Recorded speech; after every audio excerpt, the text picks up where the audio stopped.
السلام عليكم، أنا محمود مصطفى.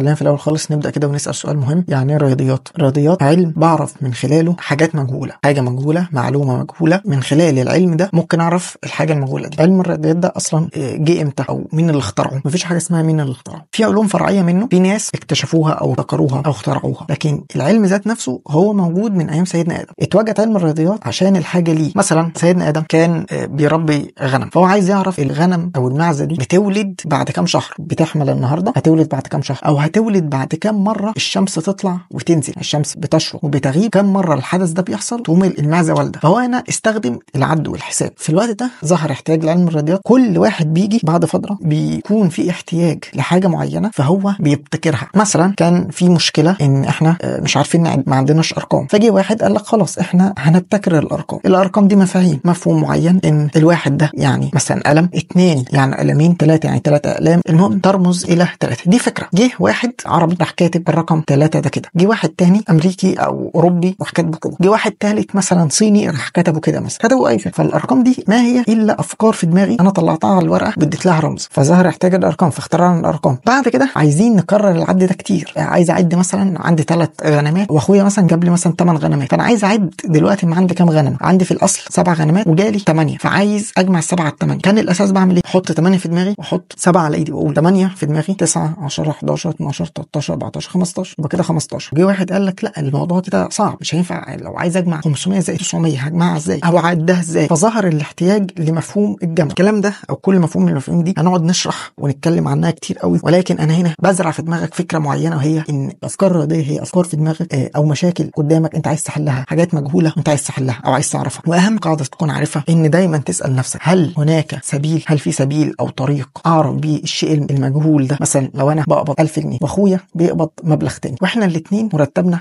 مع بعض كل شهر 5000، يبقى اخويا بيقبض كام؟ تيجي تسال نفسك هل في طريقه اعرف بيها، ولا ده من الغيبيات اللي ما اقدرش ادور فيها، او لو دورت مش هعرف اوصل لها؟ للوهله الاولى تقدر تقول لي لا انا مش عارف اخوك هيقبض كام، لكن لو انت واحد فاهم رياضيات هتيجي تقول لي لو انت بتقبض 1000 واخوك بيقبض رقم معين ومجموع المرتبين دول 5000، لازم اخوك يكون بيقبض 4000 عشان نقول 1000 زائد 4000 بيساوي 5000. يبقى هنا في طريق رياضي يعرفني الشيء المجهول ده. ده معنى كلمه ان الرياضيات علم من خلاله بعرف حاجات مجهوله. حاجات مجهوله طبعا في طريق للوصول ليها. ندخل بعد كده على المساله الرياضيه، هي الطريق اللي احنا بنمشي فيه وبنوصل في الاخر للشيء المجهول ده بينور قدامنا ويبقى معلوم. ده معنى المساله الرياضيه. اول خطوه زي لما بتلعب كاراتيه تعمل حركات معينه عشان تضرب اللي قدام. الحركات اللي انت بتعملها هنا بالورقه والقلم في علم الرياضيات اسمها المساله الرياضيه. طبعا ما فيش حاجه في الدنيا ما فيهاش رياضه. جسمك فيه رياضيات، الدكتور وبيقيس نبض قلبك بيحتاج للرياضيات. نيجي مثلا في الفلك، علم الفضاء مثلا برضه في رياضيات، عدد النجوم والكواكب واتجاه وحركه كل كوكب. كل حاجه في الدنيا فيها رياضيات. اللي انا هحاول معاك هنا دلوقتي اعمله هو اني مش هشرح لك حاجه رياضيه، انا هبني معاك في الاساس خالص افكار او مبدا عندك ان تفكر عشان توصل لحل المشكله. تخيل معايا اول واحد اكتشف التفاضل اللي هو نيوتن. اكتشف ازاي التفاضل؟ كل اللي عمله ان جاب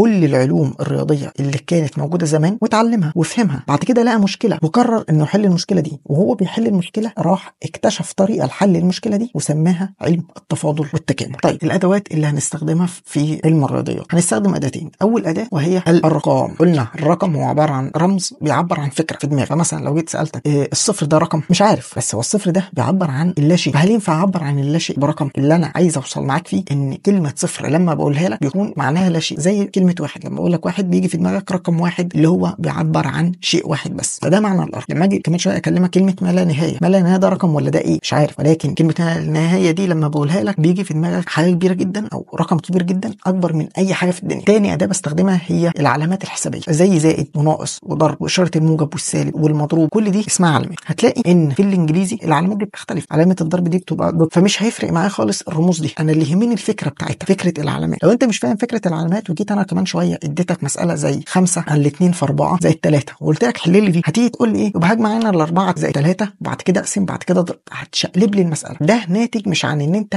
مش عارف ترتيب العمليات الحسابيه، ده غلط. ده ناتج انك مش فاهم يعني ايه اصلا اصلا ضرب وقسمه وجمع وطرح وكده، انت مش فاهم العلامات دي، مش فاهم ايه اللغز او الكلام اللي مكتوب قدامك، فده هيؤدي بالضروره انك تعك. فانا مش عايزك تعرف ترتيب العمليات الحسابيه، مش عايزك تعرف العلامه دي بتستخدمها ازاي، انا مش عايزك انت تعرف الكلام ده كله. اللي عايزك تعرفه او عايز اعلمه لك العلامات دي اصلا عباره عن ايه، وكل علامه انا احتجت لها ليه واخترعتها ليه او ابتكرتها ليه. يبقى العلامات هي مفاهيم معينه في دماغي زي الارقام، بس المفاهيم دي انا لما باجي بستخدمها عشان احقق المساله الرياضيه او اعرف الشيء المجهول. اهم واول علامه حسابيه هناخدها هي علامه المساواه. طبعا هي مش علامه، هي مفهوم المساواه. عايز ابني معاك يعني ايه مساواه. لما اجي اقول لك عدد السيارات الحمراء مثلا 3، انا مثلا هسميه عين عشان كلمه عدد، ده معناه ان عدد السيارات الحمراء لو حطيت قدامها العلامه دي لازم اكتب هنا 3. العلامه دي ايه خواصها اللي لازم اكون منتبه لها وانا بستخدمها؟ ان اللي هنا هو اللي هنا. يبقى انا في اول المساله بكتب شيء بيساوي شيء، مهما اعمل طول المساله لازم الشيء ده او الجنب ده كله، الكلام اللي هكتبه هنا كله يساوي كل اللي انا هكتبه هنا، لازم. وعشان ده يتحقق فانا كل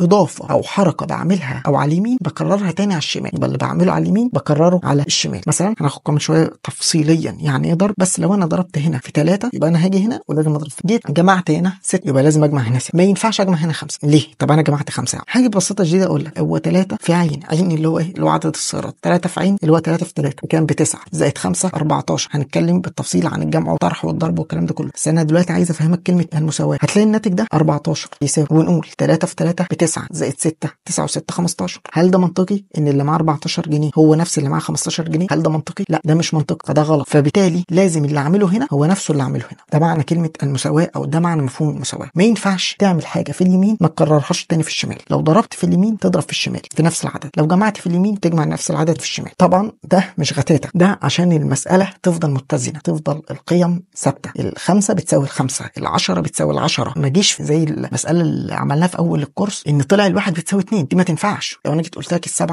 زائد 1 دي بتساوي ايه؟ بتساوي 8. لو انا جيت في الطرف اليمين ده قلت 7 زائد 1 رحت طارح 2، انا هنا عملت ايه؟ طرحت 2. يبقى انا هنا لازم اكتب اللي فوق ده واقوم طرح 2. يبقى تاني انا كتبت ده زي ده هو ده، طرحت هنا 2 رحت منزل ده زي ما هو طرحت منه 2. تعالى كده اجري العمليه الحسابيه دي واكتب لي الناتج بتاعها هنا. 7 زائد 1 ب8 ناقص 2 ب6. طب دي 8 ناقص 2 ادي 8 خد منها 2 يبقى لك 6. سبحان الله طلعت ال6 بتساوي 6. يبقى اللي انا بعمله هنا هو نفسه اللي بعمله هنا. بعمل كده عشان احقق المنطق. لو انت منطقك بيقول لك ان الواحد بيساوي 9 فدي بقى قصه ثانيه خالص. لو عندك الجنيه بيساوي 9 جنيه فاحنا عايزين بقى نفهم انت ايه اللي في دماغك. عايزين نتكلم بعد كده عن حاجه اسمها اوجه العدد. لما باجي اقول لك اشتغلت ب3 جنيه، الكلام ده معناه ايه؟ اني كسبت 3 جنيه. افترض معايا ان انا رحت اشتغلت ب3 جنيه وضاع مني ال3 جنيه. انا زي ما رحت الشغل كان معايا صفر فلوس، راجع من الشغل معايا صفر، يبقى انا لا كسبت ولا خسرت. لو انا قلت لك رقم 3 ده بيعبر في الحاله الاولى دي عن ايه؟ وانا راجع فلوسي زادت 3 جنيه. لو انا رايح الشغل وكان معايا في جيبي 1000 جنيه رحت مضيع ال1000 جنيه، واحد ثبتني وانا في الطريق وراح سارق مني ال1000 جنيه. في الوقت ده يبقى انا معايا كام؟ معايا صفر، يعني ده معناه ان انا خسرت 1000 جنيه. يبقى انا هنحط قاعده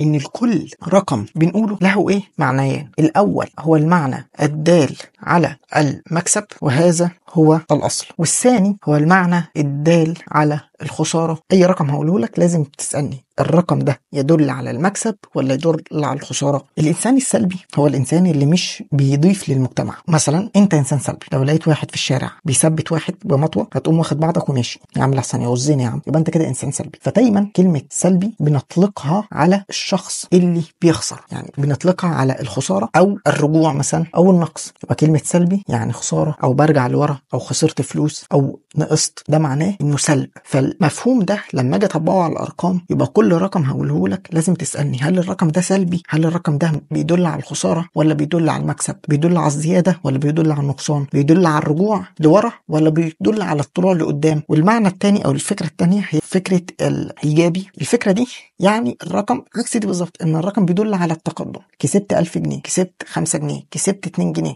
سلبي يعني خسرت 1000 جنيه، خسرت 2 جنيه، خسرت 5 جنيه. ده كده يبقى ايه؟ رقم سالب بيدل على الخساره. المفاهيم دي هنطبق عليها كمان شويه في الجمع والضرب والطرح وكده. يبقى انا عندي الوجه الاول العدد هو الموجب، ده الوجه الاصلي. فلما باجي اكتب لك 3 ده معناه اني بقول لك موجب 3 حتى لو ما كتبتلكش ايه؟ موجب. والوجه الثاني اللي هو الايه؟ السالب بيدل على الخساره. ولما تيجي تجمع وتطرح دايما اسال نفسك الشخص اللي قدامك بيخسر ولا بيكسب؟ لو بيخسر يبقى سالب، لو بيكسب يبقى موجب. بعد كده مفهوم مهم جدا جدا جدا جدا هو الصفر. فكره الصفر هتفسر لك في المستقبل ليه ما ينفعش تقسم على الصفر. ليه لما اضرب في الصفر يطلع لي صفر؟ معناه اني لا قيمه، او يعني القيمه الصفريه. انا دلوقتي معايا كام كيلو دهب؟ انا دلوقتي ماسك في ايدي كام كيلو دهب؟ هتقول لي مش عارف، انت مش ماسك في ايدك حاجه. ده معناه ان عدد كيلوات الذهب اللي في ايدي صفر. لو انا دلوقتي نفترض ان دي كيلو دهب وانا ماسكها في ايدي، تسالني انت معاك كام كيلو دهب يا محمود؟ هقول لك كيلو. 1 كيلو دهب. جيت انت رحت سرقتني، او انا ضربت في البورصه مثلا ورحت خسران، فانت تقول لي ان محمود خسر كيلو دهب، يعني سالب 1 كيلو دهب. حاليا محمود معاه ايه؟ يبقى محمود خسر كيلو دهب، بس حاليا بقى محمود معاه ايه؟ معاه 0 كيلو دهب. لما اجي اقول لك صندوق فاضي، الصندوق ده فيه كام برتقانه؟ في 0 برتقانه. ممكن يكون فيه تفاح، بس المهم عندي ان هو 0 برتقانه. نبدا بقى في علم الرياضيات، هنحط مشاكل او هنحط احتياج هيولد لنا لما نفكر مفهوم رياضي معين، ونبدا بقى نشوف المفهوم ده ايه الخواص بتاعه، او احنا نكتشف الخواص مع بعض. انا كان عندي مشكله ان لو عندي مثلا 7 خرفان وجي اخويا اداني 8 خرفان، وعايز اعرف الناتج، كنت بحط ال8 في دماغي وال7 على ايدي وعادي. الفكره دي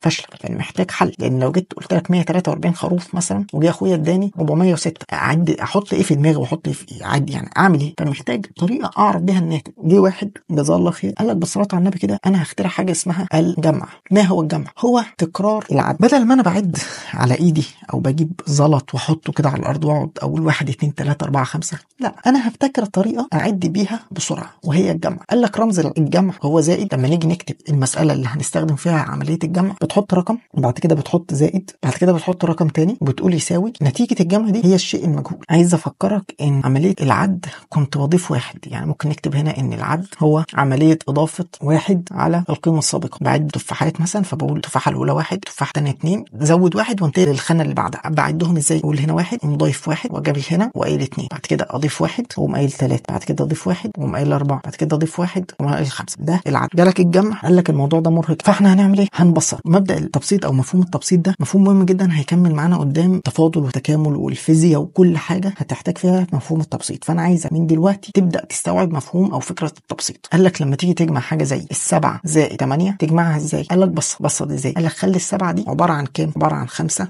و2، وال8 دي عباره عن 5 و3، واجمع 5 و5 يعني 5 و5 يعني 10، 2 و3 يعني 5، 10 و5 يعني 15. ده مبدا التبسيط او فكره التبسيط. لما يجي لك بقى حاجه زي 604 مثلا عايز تجمعها على 306، حاجه زي دي هتعملها ازاي؟